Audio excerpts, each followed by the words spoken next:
No primeiro vídeo vimos o núcleo conceitual, a ideia central dos vícios redibitórios. Vamos dar continuidade ao estudo sobre os vícios redibitórios, agora sobre outras dimensões.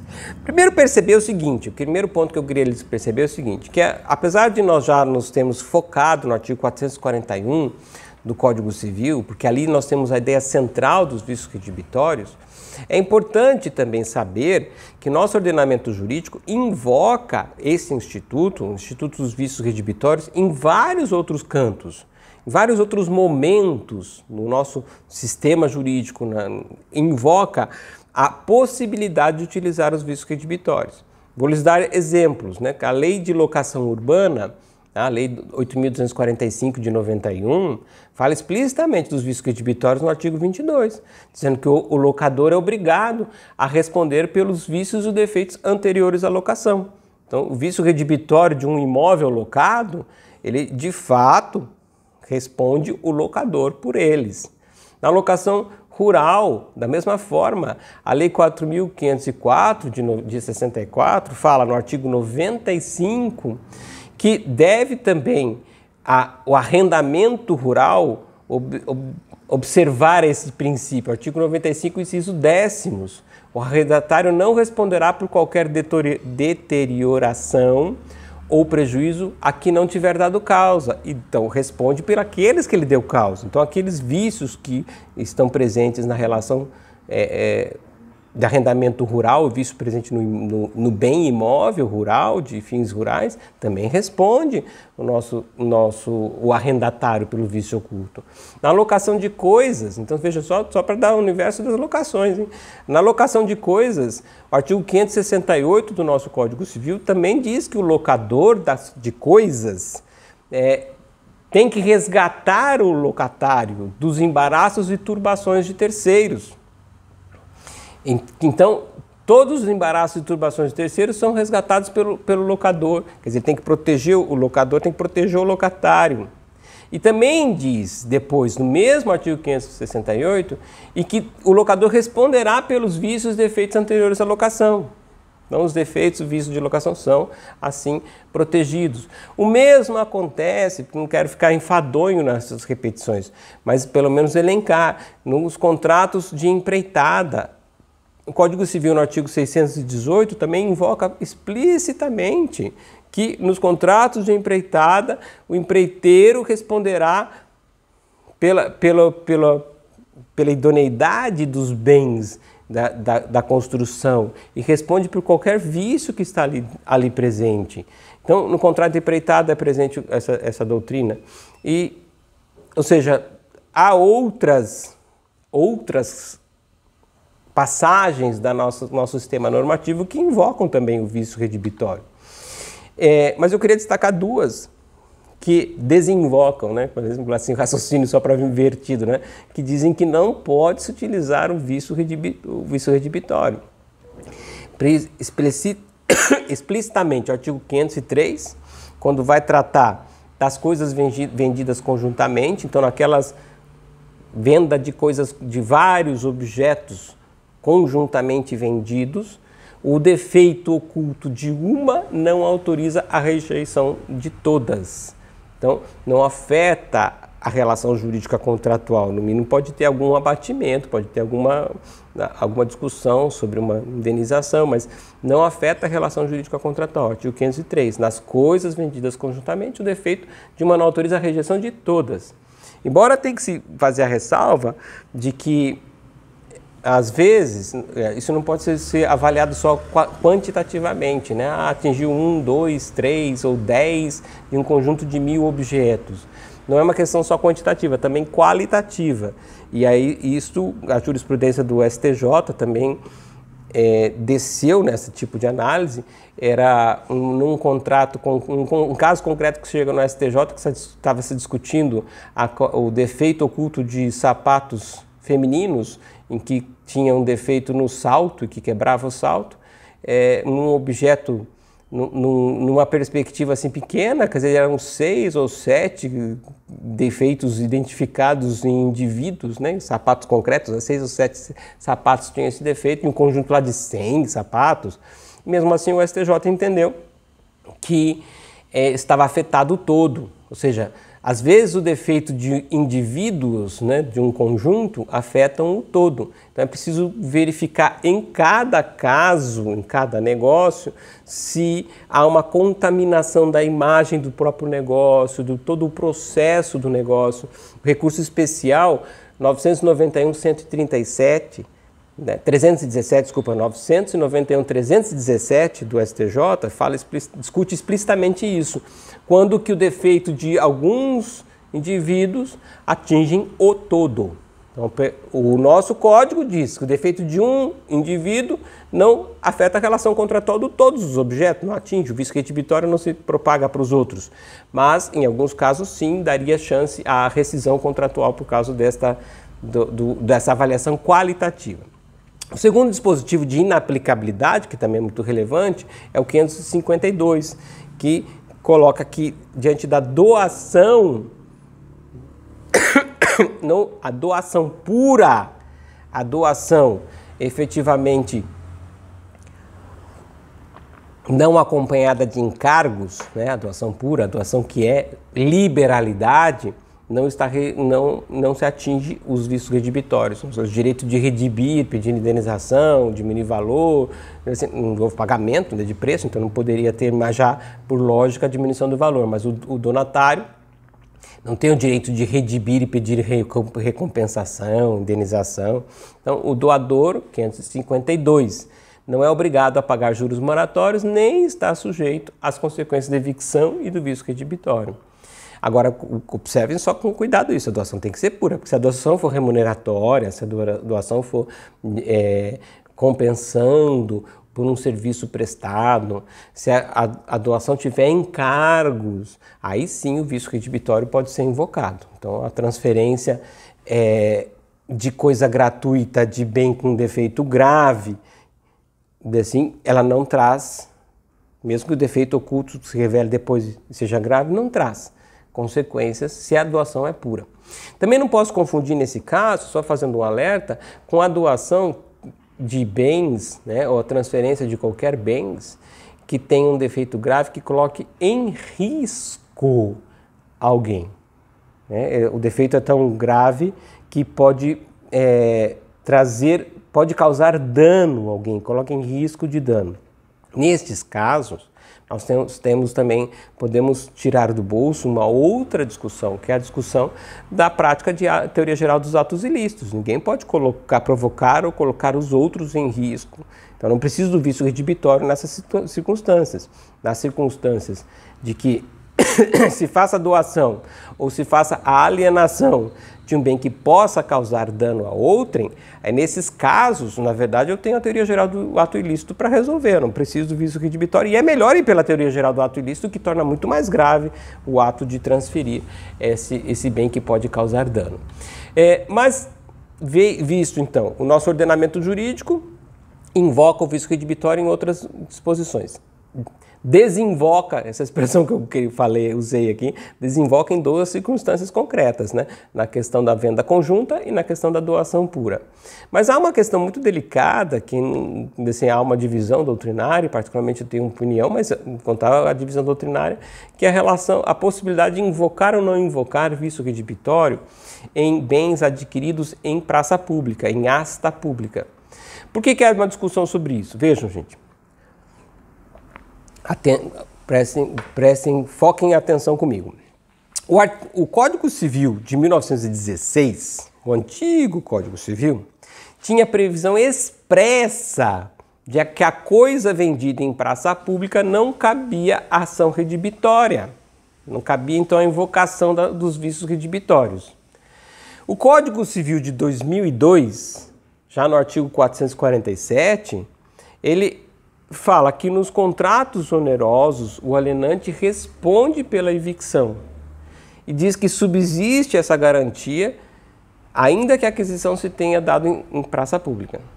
Então, qual a diferença? Vejam, Código de 1916, artigo 1106. O Código falava que mesmo em caso de venda em praça pública, não cabe o vício redibitório. Código atual fala assim, se vender em praça pública, o alienante responde pela evicção. Não fala do vício redibitório, quer dizer, ficou de fora. O artigo normativo deixou de fora regular a questão.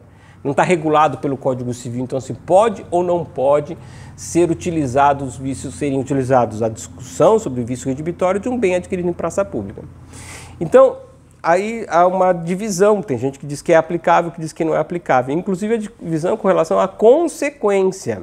Então, por exemplo, Carlos Roberto Gonçalves fala que sim, é possível utilizar vício redibitório de bem adquirido em praça pública, não há vedação disso no nosso ordenamento jurídico, e defende claramente que quem que responde por isso é o exequente. Então, aquele que mandou executar, não, na verdade, não seria o alienante, como diz o nosso ordenamento jurídico, que quem responde pelas consequências é o alienante.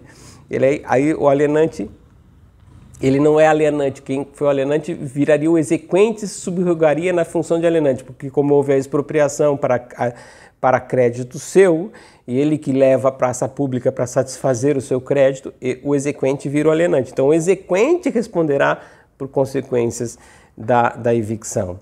Já o Pablo Stouze e o Rodolfo Pamplona, por exemplo, dizem que isso não tem sentido, que o devedor tem que ser, o executado tem que ser o responsável, porque ele foi obrigado a alienar.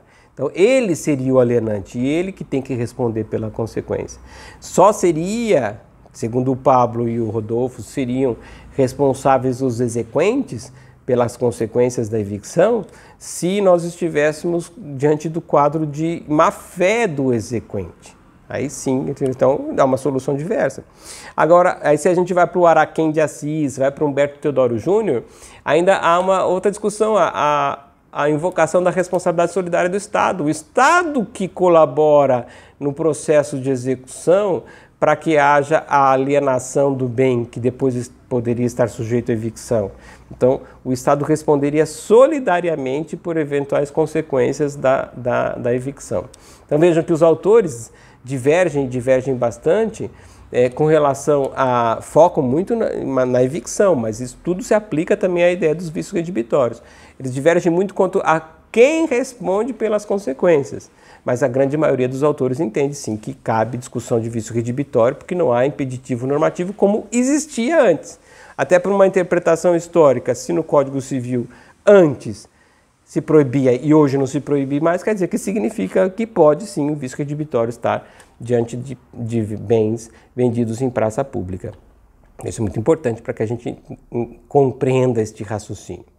Outro ponto relevantíssimo e que dá muita discussão e que ainda não está firmado completamente na jurisprudência, diz respeito a entender que a doutrina toda, a ideia toda de vícios redibitórios acaba por dar ao adquirente dos bens um direito potestativo. Quer dizer, essa seria a natureza jurídica do direito do adquirente. Ele tem um direito potestativo. Qual é o direito potestativo? De escolher como vai resolver a situação. A escolha estaria sob a titularidade do adquirente.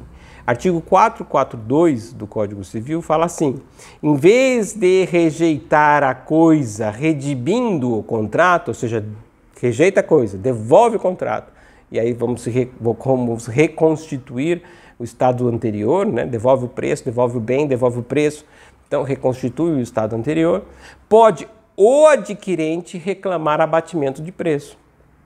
Abatimento no preço. Então, essa alternativa, a escolha da alternativa, diante da configuração do vício redibitório, o adquirente pode devolver o bem ou pode pedir o abatimento do preço.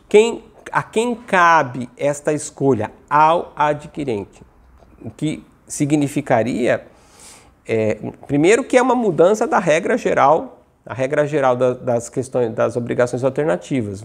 Assim, também no universo do direito às obrigações, aprende-se lá no artigo 252 do Código Civil que nas obrigações alternativas, a escolha cabe ao devedor, se outra coisa não foi estipulada. Então, como regra geral, quem escolhe a alternativa é o devedor e não o credor. Essa é a regra geral do nosso direito obrigacional. Mas nos contratos onerosos de alienação de bens, de alienação de posse ou de propriedade de bens, móveis e imóveis, nós temos uma regra específica, que a escolha não é do devedor, a escolha é do credor diante desta circunstância concreta, diante do vício redibitório. Então, havendo vício redibitório, observem isso, havendo vício redibitório, muda-se a regra do jogo. A escolha é do credor, ou seja, a escolha é de quem tem a possibilidade de pedir a devolução. Ele adquire um crédito, ele tem um direito a exercer. Quem tem o direito é o credor. Ele tem um direito a exercer, o direito de redimir ou o direito de diminuir o valor. Então, isso é importante porque entra-se numa discussão se o juízo pode efetivamente ou não, se o juízo pode efetivamente ou não, entrar na escolha. Assim, o adquirente entra com a ação redibitória, que é rescindir o contrato, devolver o bem e pegar o preço de volta. Aí o juiz acha que não, é exagerado, vamos só fazer uma composição da diminuição do valor, vamos fazer um ajuste aqui, devolve uma parte do preço. Quer dizer, pode o juiz ingressar nesse universo da escolha? Assim, a maioria dos autores entende, assim, entendo assim também razoável, que nós estamos diante de um direito potestativo do adquirente. E, portanto, não pode o juízo fazer essa escolha. Essa escolha tem que ser do autor da ação, e não é uma escolha do juízo. No entanto, também há que se levar em conta os argumentos utilizados pelo outro lado. O outro lado argumenta o seguinte: nós estamos num universo da autonomia privada, mas a autonomia privada não é absoluta. E o regramento das relações contratuais também, eles estão sujeitos à ideia da função social. Nós temos o princípio efetivamente, o princípio da função social do contrato, o princípio da manutenção da relação jurídica contratual. Então, em razão dessas circunstâncias, seria possível, talvez, o juízo intervir para assegurar esses valores que talvez sejam superiores à ideia da autonomia privada. Então, também tem sentido a outra tese. Embora em primeiro plano o ordenamento deixa transparecer a ideia mais relevante de direito potestativo, também tem sentido essa outra tese. Também é importante perceber o seguinte, que vícios de pequena monta, vícios meio que insignificantes, vícios que assim, diminuem o valor, mas nem tanto, tornam impróprio para uso, mas não completamente. Assim, nesse quadro, talvez, pelo princípio da cooperação das partes, pelo princípio da conservação dos contratos, também ficaria justificado uma intervenção em um outro rumo para a relação jurídica contratual. Em um outro ponto delicado, que também não se fala no artigo 442, assim, o 442 fala o quê? Que o adquirente tem as opções. Mas será que pode existir cláusula contratual renunciando este direito? O adquirente pode renunciar o seu direito de redimir? Pode ou não pode renunciar o seu direito de redimir em cláusula contratual? Vamos dizer assim, claro, que se for um contrato de adesão, se for um contrato de consumo, é lógico que não pode, porque nosso ordenamento geral tem essa ideia de que não pode se renunciar àqueles direitos que são connaturais. E é nessa linha também que se coloca tanto o regramento geral do Código de Contrato de Adesão, como do Código de Defesa do Consumidor, lá no artigo 51, que fala que não se pode exonerar responsabilidades, exonerar a responsabilidade do fornecedor ou do alienante, nesse caso, então se torna nula. Então, a autonomia privada, ela permitiria a renúncia desse direito? Me parece que não, mas assim, não é uma ideia absoluta. Assim, em regra geral, nosso ordenamento tem a resposta para contratos de adesão e para contratos de consumo que não pode. Mas a autonomia privada de relações paritárias, nós não temos a resposta no ordenamento. Como não há ressalva no nosso Código Civil, no 442, para esta renúncia, eu acho mais pertinente admitir que não é possível fazer a cláusula de renúncia desse direito. Quais são as escolhas, então? Só para ficar afirmado isso. Quais são as escolhas possíveis para o adquirente? Ou ingressar com ácio redibitória, ou áxio ou ação redibitória, pela qual ele devolve o objeto, pega o preço de volta e reembolsa-se, né, todos o preço e as despesas do contrato, ou a axio estimatória, ou axio quanti minoris, que é a segunda via, né, a ação estimatória ou a quanti minoris, que eu vou buscar o abatimento do preço. Então, estas duas escolhas, redibitória ou estimatória, ou também é chamado de quanti minoris, é direito potestativo do adquirente e, na minha forma de ver, é irrenunciável. Então, pela axio redibitória se busca a restituição dos valores, todos os valores, o preço pago, as despesas do contrato, tudo corrigido monetariamente. Pela axio estimatória, busca-se o abatimento do preço. No próximo vídeo vamos estudar um pouco mais a fundo esta questão delicada, como o valer-se desses instrumentos processuais para defender o direito potestativo de redimir.